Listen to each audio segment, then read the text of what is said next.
शायद खुदा ने मेहरबान होना था, लेकिन बहुत जल्द और बहुत तेज़ी से मेहरबान हुआ। और मैं अक्सर कहता हूँ कि जल्द और तेज़ी से मिलने वाली तरक्की अक्सर नुकसानदेह होती है, लेकिन पता नहीं ये होगी या नहीं, आगे खुद बता देगी ये कहानी।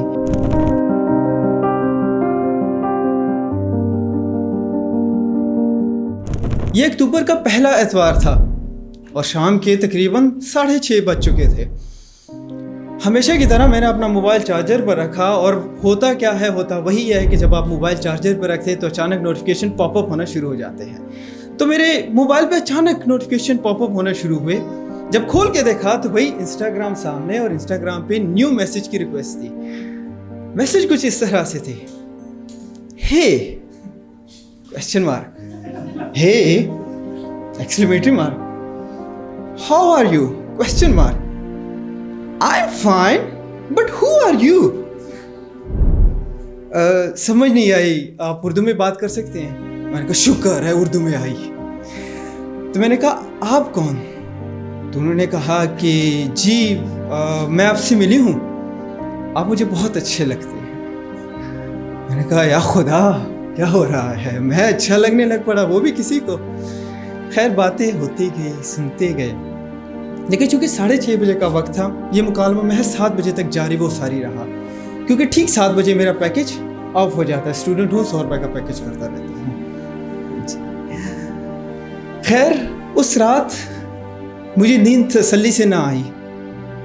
मैं तजस्सुस का शिकार रहा, मैं मुतजस्सिस रहा। उसकी वजह एक ही थी कि जब मैंने वो मुकालमा किया तो उस मुकालमे के तवस्सुत से एक चेहरा मेरे जहन में उतरा। वो चेहरा जो ठीक 2 हफ्ते पहले गुरुद्वारे की सीढ़ियां उतरते हुए पाजेब की छन छन की वजह से मेरी तवज्जो का मरकज बना, और अपने ज़ेरे लब मुस्कुराहट की वजह से मेरे जहन के ऊपर शाया हो गया। शुक्र है खुदा का कि वो मुकालमा महज आधे घंटे तक का रहा, लेकिन उसके बाद रात हुई, और जैसा मैंने पहले ही कहा वो रात बहुत बुरी तरह कटी। मैंने अगली अलग सुबह उठा, वैसे बहुत मुश्किल से उसका इंतज़ार किया, लेकिन उठने के बाद मैंने फ़ौरन मोबाइल पकड़ा तो मोबाइल पे फिर से सिर्फ 5:30 बजे थे, और पैकेज शुरू होना था 6 बजे। फिर से मैं मुश्किल। इसी दौरान मुझे एक ख्याल आया कि या खुदाया माजरा क्या है, वसल हुआ नहीं और हिजर पे हिजरी जारी वो सारी है।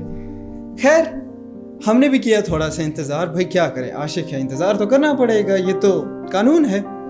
ठीक आधे घंटे का इंतज़ार, जो कि लिटरली क़यामत था, जो कि लिटरली 30 साल का इंतज़ार मुझे लगा।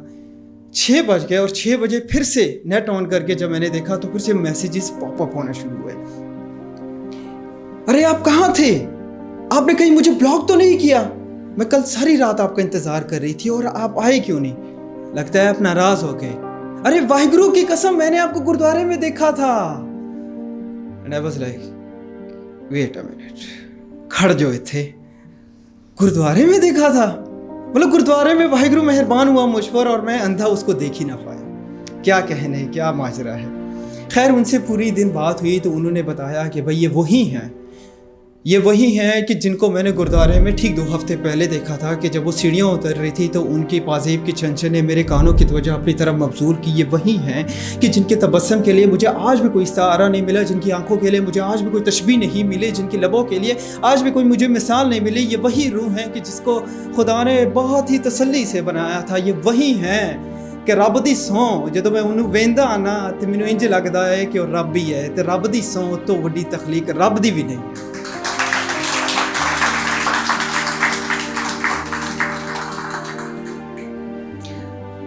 जब उसने मुझे बताया कि ये वो है जो मेरे ज़हन में अक्स आ रहा था, तो वैसे मुझे भी यकीन नहीं हुआ। पता है क्यों? क्योंकि उसके पैरों के नीचे 50 लाख की गाड़ी और मेरे मोबाइल में सिर्फ 100 रुपये का पैकेज। यस, ऐसा देखा, मतलब प्यार अंधा होता है। उस दिन मैंने वाकई कहा अंधा ही है, लेकिन मुझे शक भी हो कि शायद वो भी अंधी है। मैं किससे कौन प्यार करेगा, कौन हूँ मैं, कहाँ से हूँ मैं। खैर कहानी बढ़ती गई, हमारी बातें होती गई, हम छुप के मिलते रहे। वो अक्सर गुरुद्वारे आने से पहले मुझे बता दिया करती थी कि मैं आज गुरुद्वारे आ रही हूँ, आ जाना आप ही। और मैं भी गुरुद्वारे चला जाया करता, दोस्तों से ये कहने कि भाई खुदा की इबादत कर रहा हूँ, और खुद अपना खुदा तलाश करने जाता था वहाँ पे। जब भी जाती थी, लेकिन मैं एक सवाल उससे हमेशा पूछा करता था कि सरदार ने आज चुनी केड़ी लंघ दे रहेंगी, क्योंकि सरदार ने उस रंग दी पग जो बनी होती है। यस, सो हमारी ये मुलाकातें होती रही, कन अखियों से देखना, एक दूसरे से बातचीत करना, मैसेजेस पे देर रात तक विदाउट सोए ये कहना कि पहले तुम बंद करोगे तो मैं सोऊंगी, पहले तुम बंद करोगे तो मैं सोऊंगा। ये चीज़ें चलती रही और हम लोग एक दूसरे के बहुत करीब आते गए। शायद खुदा ने मेहरबान होना था, लेकिन बहुत जल्द और बहुत तेज़ी से मेहरबान हुआ। और मैं अक्सर कहता हूँ कि जल्द और तेज़ी से मिलने वाली तरक्की अक्सर नुकसानदेह होती है, लेकिन पता नहीं ये होगी या नहीं, आगे खुद बता देगी ये कहानी। एक दिन ऐसा हुआ कि हम बहुत करीब आए, इतने करीब आए कि हम लोगों ने एक दूसरे को गले लगा लिया। जब मैंने उसका लम्स पहली बार महसूस किया तो मुझे इल्म हुआ कि जिसमें जब सराहत होती है तो क्या होता है। जब मैंने उसको गले लगाया तो मुझे मालूम हुआ कि दो जिस्म एक जान कहते किसको हैं। जब मैंने उसको गले लगाया तो मुझे इल्म हुआ कि प्यार कहते किसको हैं।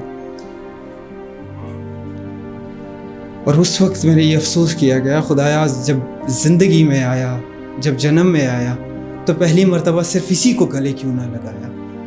और इस बात का भी मुझे अफसोस है कि आखिर तक मैंने वो गले ही क्यों ना लगाया उसको। और ये गले लगाना महज चंद लम्हों का मोमेंट क्यों बन के रह गया। इस गले लगाने के बाद फिर से वही कहानी घिसी पिटी जो मैं सुना चुका हूँ कि मैसेज पे बात होना, खुराक का ना ख्याल रहना, पानी का ना ख्याल रहना। हम स्टूडेंट्स थे, हमने एग्ज़ाम्स वगैरह अच्छे तरीके से नहीं दिए, लेकिन कहानी है, कहानी ने तो चलना है। और फिर वो दिन आया जिसके लिए हर सिर पर आशिक दुआएं करता रहता है। फिर वो दिन आया जिसके लिए बलबीर सिंह हर मर्तबा जब भी गुरुद्वारे जाता है तो उसके लिए अरदास करता है। That was the day of लामा फेरी। बाय द वे, जिसको नहीं पता मैं बता दूं कि सिख मत में जब शादी ब्याह की जो बुनियादी रस्म होती है, यानी गुरु ग्रंथ से मुकद्दस किताब के इर्द गिर्द 4 फेरे लेना, उसको शादी की रस्म कहते हैं, यानी लामा फेरी कहा जाता है। तो वो लामा फेरी की रस्म आई, वो गुरुद्वारे की सीढ़ियाँ चढ़ी। इस बार फिर उसने पाजेब पहनी हुई थी, उस पाजेब की छन छन कमाल की थी। उसकी आंखें, उसके गाल, उसके नाक, उसके होंठ, सब कुछ घूंघट में ढका हुआ था। लेकिन मैं बताता चलूँ कि उसके पैरों पर और हाथों पर हाथ की जो हिना थी या हिना का जो रंग था वो बहुत ही कमाल था। यकीन जानिए कि उस हिना को बताने के लिए मैं चाहता हूँ कि मेरे पास कोई मिसाल हो, कोई तशबीह हो, कोई इस्तारा हो, लेकिन खुदा गवाह है कि ना तशबीह है, ना इस्तारा है, ना कोई मिसाल है मेरे पास वो चीज़ बताने के लिए। वो गुरुद्वारे की सीढ़ियाँ चढ़ी, वो गुरुद्वारे के अंदर गई, उसने माथा टेका, मैं भी उसके पीछे गया, मैंने भी माथा टेका। वो दाएं जाना बैठी तो मैं बाएं जाना थोड़ा सा सिरक के बैठ गया। मैं उधर बैठा ही रहा कि उसकी लामा फेरी शुरू हो गई। मैं बैठा ही रहा, मैं देखते ही रहा कि उसकी लामा फेरी 1 हुई, 2 हुई, 3 हुई, 4 हुई। मैं बैठा ही रहा और उसकी 4 की 4 लामा फेरी किसी और के साथ हुई। लेकिन मज़े वाली बात यह है कि उसने हद मुमकिन कोशिश की थी। जो पहले से ज़बरदस्ती रिश्ता उसको हुआ था उसको तोड़ने के लिए, लेकिन हुआ नहीं। इस कहानी ने मुझे 2 चीज़ें बहुत सिखाई हैं। एक, मेरे ख्याल में औरत कभी बेवफा नहीं हो सकती, वो महज मजबूर होती है। और दूसरा ये कि अरिजीत साहब ने भी शायद कहा था कि इश्क सच्चा वही जिसको मिलती नहीं मंजिल। बहुत बहुत शुक्रिया।